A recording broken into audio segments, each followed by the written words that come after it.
as I was saying, he's going to eventually make you help his people. Can I go backwards a little bit? I'm going to tell you how God cares for the poor so much. I'm going to go back to Moses and the children of Israel. They didn't have nothing. They were slaves. They were slaves. They were slaves under the Egyptians, doing whatever the Egyptians wanted them to do. Well, the Egyptians were abundant. They were abundant. They wasn't helping the people. Some of them probably were, I'm sure. There's always some good people out there, no matter what. But I'm just sticking true to the story. When they got ready to leave, God made them give their wealth to the children of Israel. Jewels, whatever they needed, he made them give it to them. They did it eventually. You can hold off on helping who God wants you to help, but eventually you're going to do it anyway. You see, sometimes God has to force our hands. If we don't do what he asks us to do, you ever had God say something on your mind? One thing I gotta realize something about being a follower of Christ, if you say something,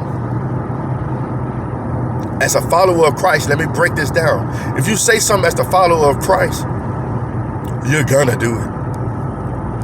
I done learned that. If you say something, you're gonna do it. He's gonna make sure you are a man or a woman of your word, because why? You are a follower of Christ. You follow after Christ. You follow his lead. He's going to make sure you hold true to your promises. That's why he said don't be hasty to promise anything to the Lord or say anything too quick before the Lord, because he's going to hold you accountable for your words.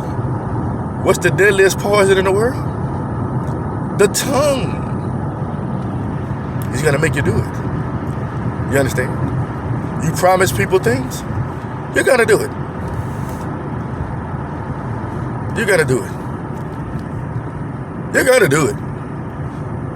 Whether you want to or not. And guess what? Even for the people that don't want to, you're going to do it. If God wants you to help his people, you're going to. So, what's the whole point of this? Just do it. Like Nike. Just do it before God forces you to. There are so many people in this world with dreams and aspiration. I went to business school for a little while. I learned about certain things. You got to have investors. You got venture capitalists, people who will, you come to them with an idea and they will invest in you. You understand? They will invest in you. The thing is, we need to learn to invest in one another. Do you hear me? If you have the means, help somebody start their dream. Help somebody move to the next echelon if it's in your will and your power to do so.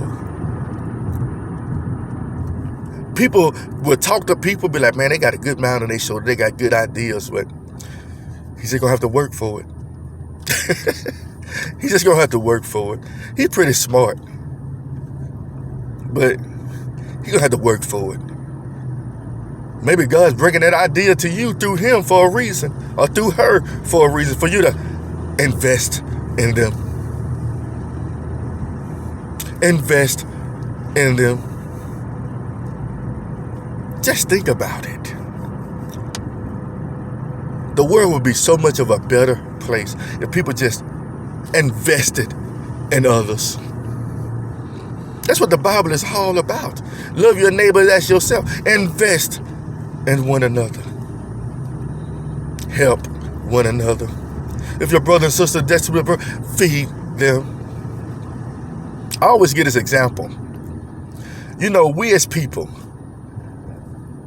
holidays come up, 4th of July, Labor Day, this and that.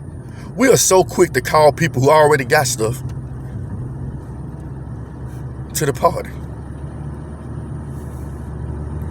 Jesus summed it up like this. Don't invite your friends. Don't invite them. Go in the highways and the byways and get the people and help them too. Help a random stranger. You might be entertaining an angel. Let's just giving these examples, people. Because people always, I'm not going to help anybody. I'm not finna help that poor person. Then you'll call up your buddies on the phone. Hey, man, I got a 24-pack of that Michelob Ultra. I got some of that cognac, that hen. You understand? You know, I got some Bacardi. I got some Syrah. And you invite all your friends, but you cannot help a poor person. But you can set it out for people who are already okay. Do you understand?